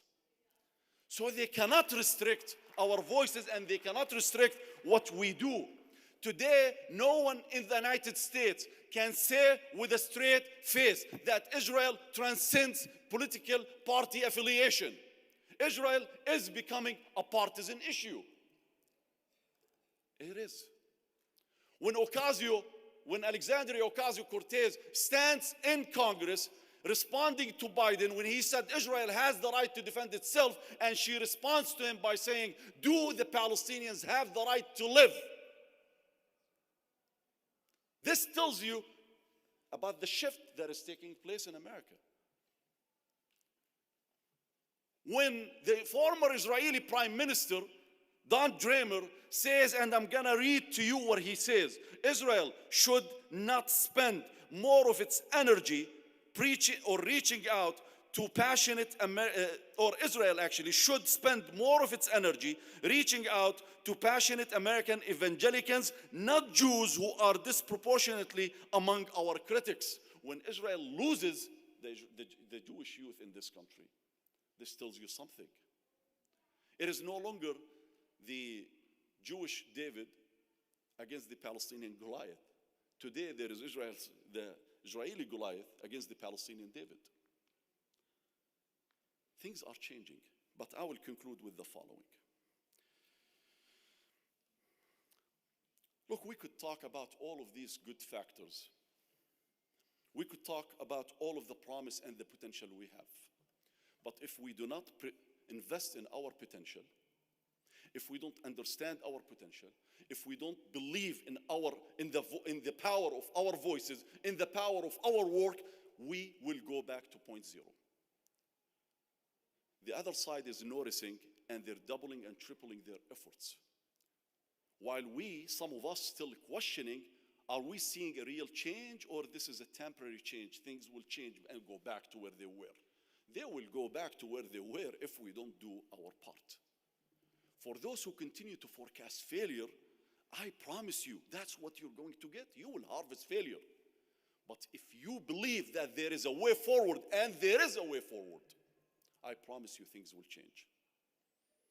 with people like Anarada, with people like Linda, with people like Ahmed, and they're all my brothers and sisters, and Dina, and everyone.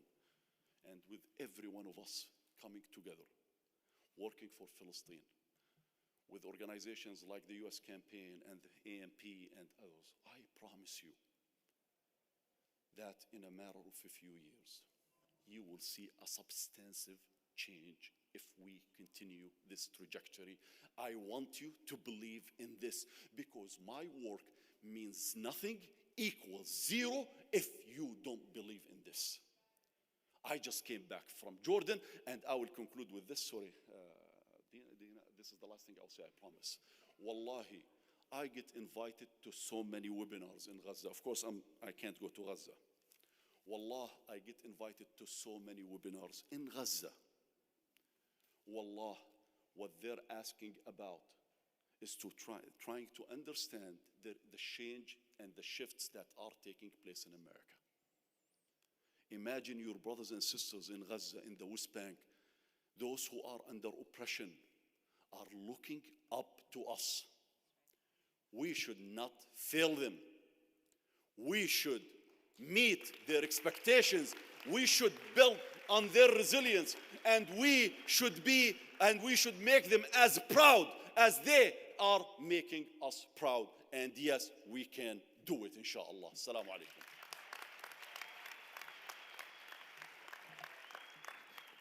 Thank you, Dr. Osama. Now, before I introduce Linda, I want to have two quick announcements. First of all, we'll be having a Q&A, just a short question and answer after Linda speaks. And second of all, if you're interested in learning more about what the next generation is doing for Palestine, ways that you can get involved, ways that your children can get involved, the last session tomorrow before our entertainment is exactly about that. So without further ado, please join me in welcoming Ms. Linda Sarsour. Assalamu alaikum. Come on, Chicago. I'm from Brooklyn. Assalamu alaikum. That's better. Just one correction, Dr. Abu Rashid. Millennials start in 1980. I'm a millennial. Who's born in 1980 and after? We're millennials too. 80. I'm 80. I gotta be 80. From X generation, and I don't like to be an X. Okay.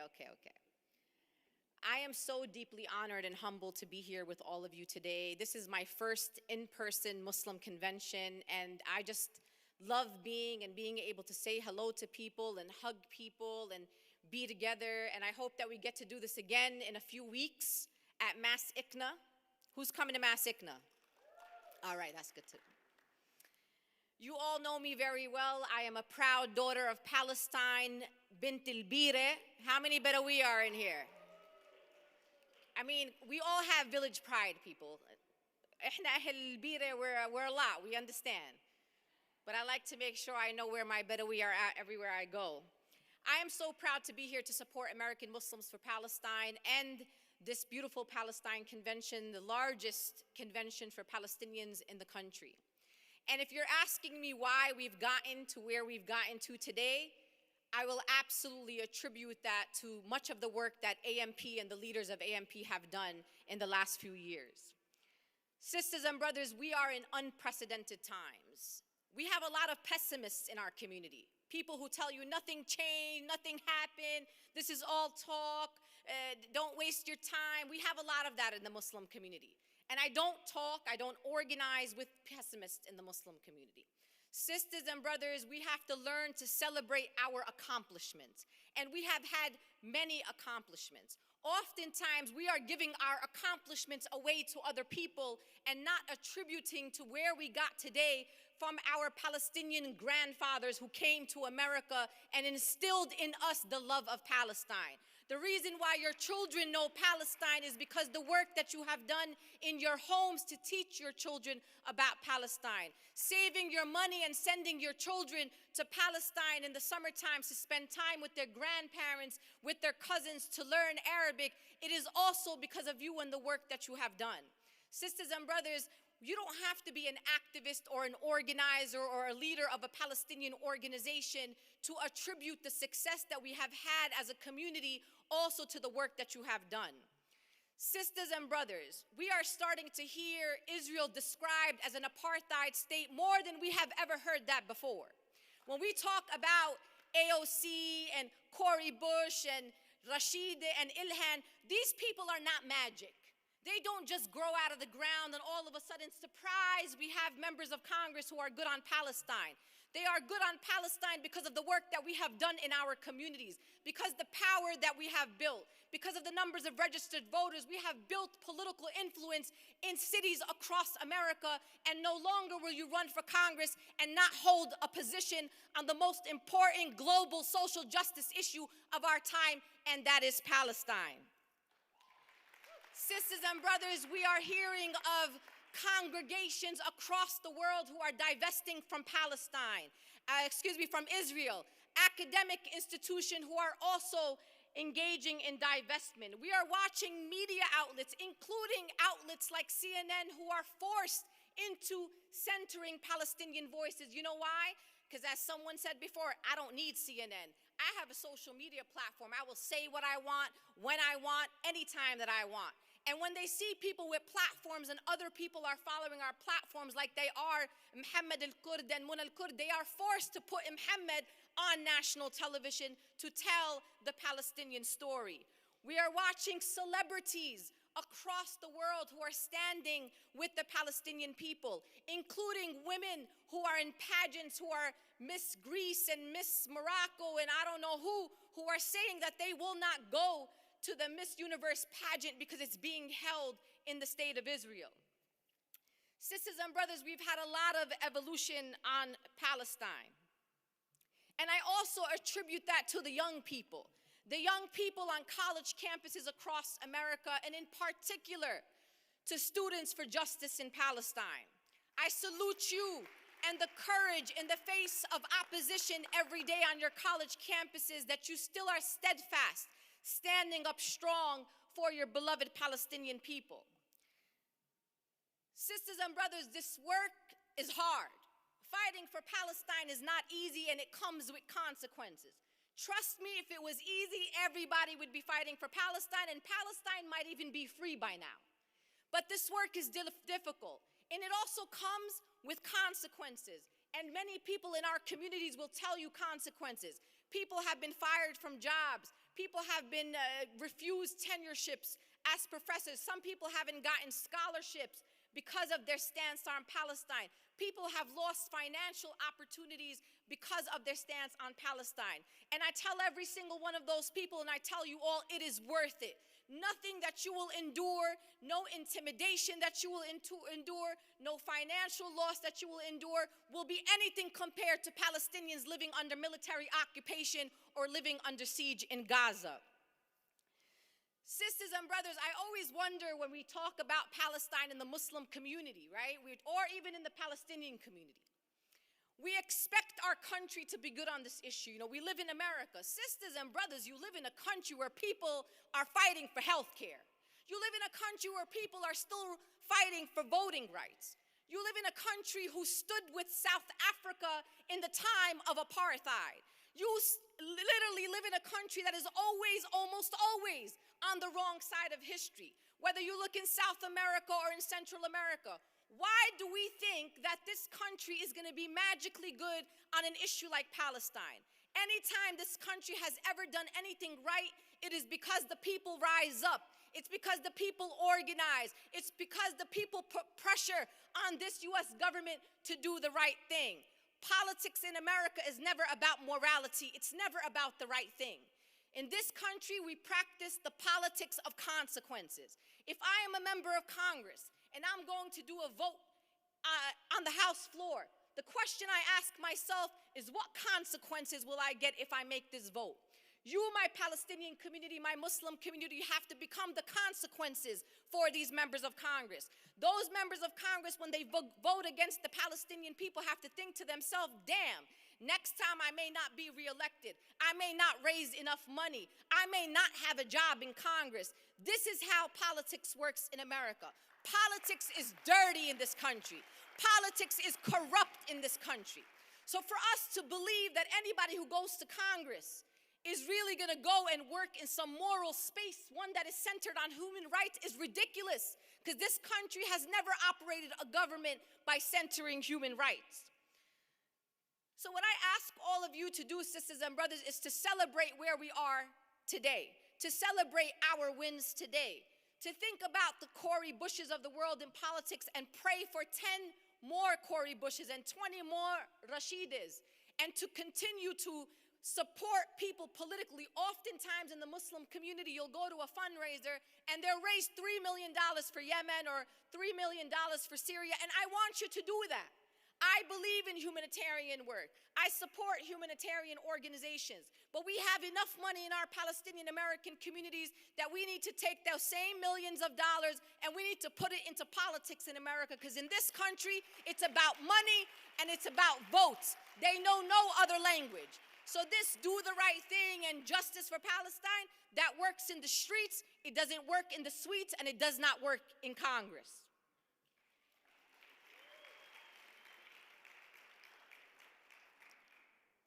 Sometimes we're going to be disappointed.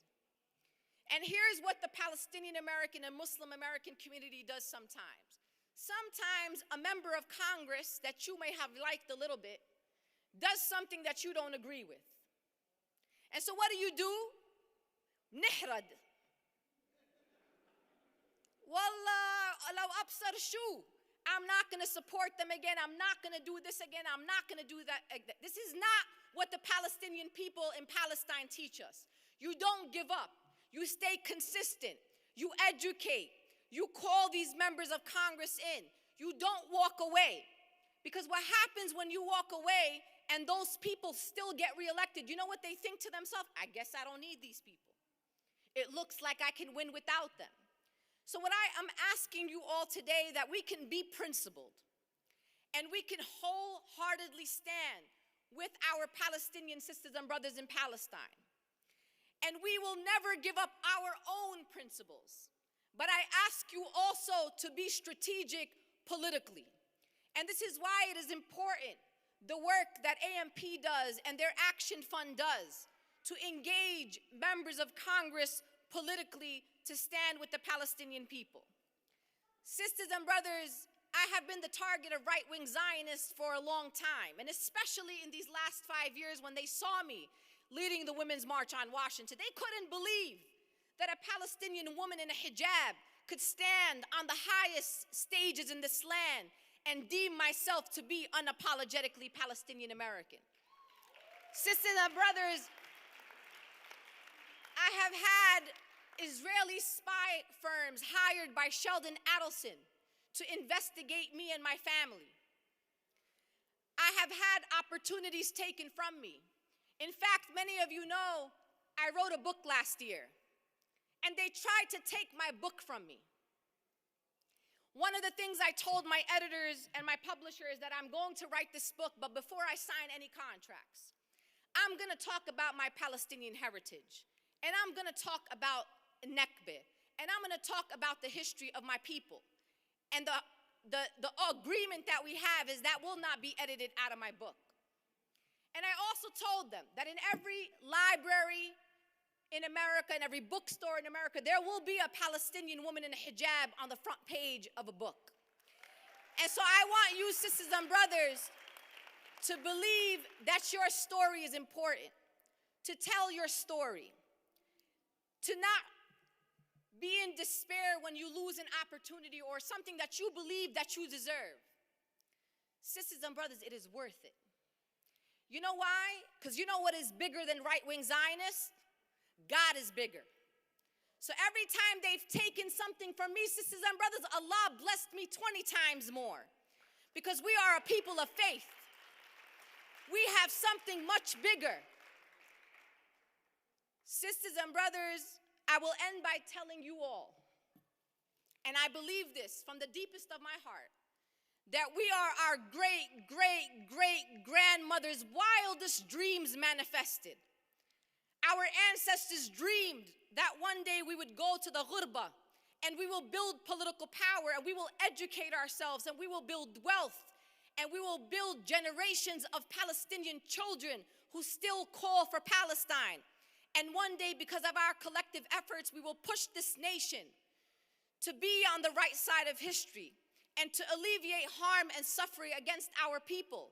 And in this lifetime, because of you and because of me and because of the American Muslims for Palestine and because of all those who made this convention possible, including Salah Sarsour, who's the chairman and should get the credit for all the work that he does, a quiet storm in the background, that one day we will be together with our children and our grandchildren in a free Palestine. Assalamu alaikum.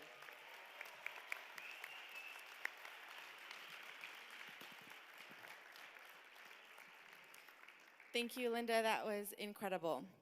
Now, with the few minutes we have remaining, we have time for a few questions. There are 2 microphones in the sides right here. Please keep your questions brief. This is strictly for questions and not commentary.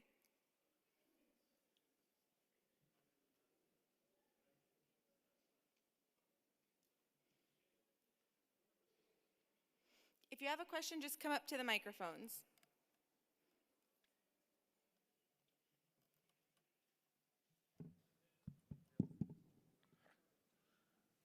Assalamu alaikum wa rahmatullah. So, Osama, you talked about the shift being due to the shift in a new generation. If eventually, a younger generation, the more they learn about Israel, the less they like it. So I would like to ask the follow-up question, why is that happening? It's not the first generation to learn about Israel. What's the change behind that change?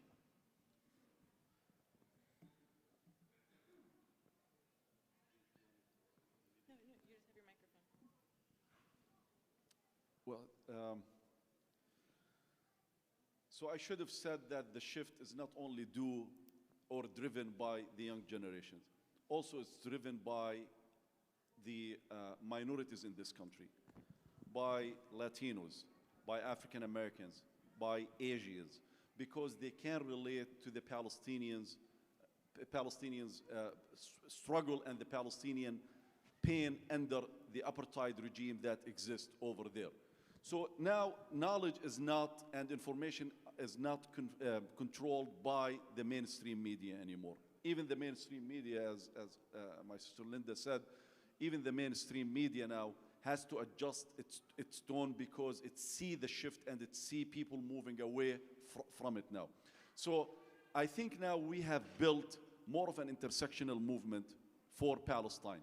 And that is driven also by the challenges that minorities are facing, not only in the United States. Now, there is something called in sociology called the construction of cognitive frames or frame bridging. You know, when the natives in Latin America see what the Palestinians are going through, when they saw that sister who was debating a settler who came to steal her house, and she tells him, "You cannot steal my house," and he says, "You know, if I don't do it, someone else will do it." Natives in Latin America, natives in the United States, they can relate to it. You know, that's the frame bridging now. They're bridging their experiences with what the Palestinians are going through now and what they're facing.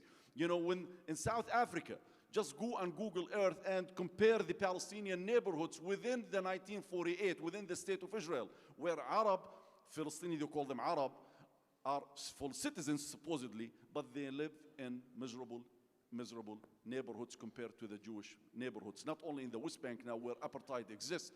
And an African American here can relate to it. An African American can easily relate to it, can relate to the Jim Crow era where the Palestinians are facing the same.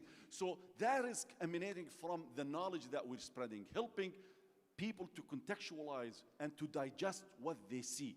So it is being driven not only by the young generation, it's by what we do and what we say to the young generation and to the minorities and how we contextualize this work. One last thing, and yes, I made a mistake. So you're a baby boomer. Yes, I'm from the X generation, from the generation that had supposedly no value after the baby boomers, the X generation, the millennials, I am in the X generation. I always thought I'm part of the millennials until I was corrected, and it was a very painful experience, to be honest with you. But anyway, the X. So the baby boomers were exposed to a different propaganda machine. Yes, Jews did suffer in Europe. Yes, they faced a horrible Holocaust. And Israel always tried to market this and identify with the pains and the plight of the Jewish people. And then start talking about how this Israeli David stood up to the Arab Goliath. People now are seeing who's the David and who's the Goliath in Palestine. They see the facts. So there is a shift in generations, and there is a shift in perceptions and perspectives. And I want to also again stress this fact. Do not belittle the changes that you're seeing. Do not belittle and dismiss our ability to effect change. The other side has no other way to fend and or to argue with us on the merits or on the merits of arguments other than accusing us of anti-Semitism. So if you say apartheid, you're anti-Semitic. Or Israel committing war crimes, you're anti-Semitic. I am not making this up. The 3 congressmen who wrote a letter to Biden during the attack on Gaza, complaining about their own colleagues in their Democratic Party, said if you say Israel is an apartheid state, you're anti-Semitic. And if you say Israel is committing war crimes, you're anti-Semitic. And now they're attacking Kamala Harris because she listened to that Palestinian student in George Mason. I'm not sure if she was Palestinian, by the way. So that student, because she accused Israel of colonization. People are relating and seeing.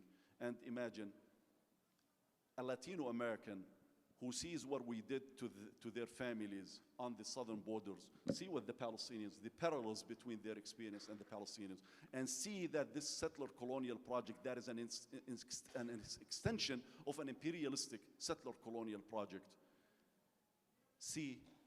They see all of this. The last I know, I have said this so many times. You know, if we reached an age in America where we change the name of the Columbus Day to the Indigenous Peoples Day, that should give us hope. Hope will not be realized, materialized, if we don't build it and make it.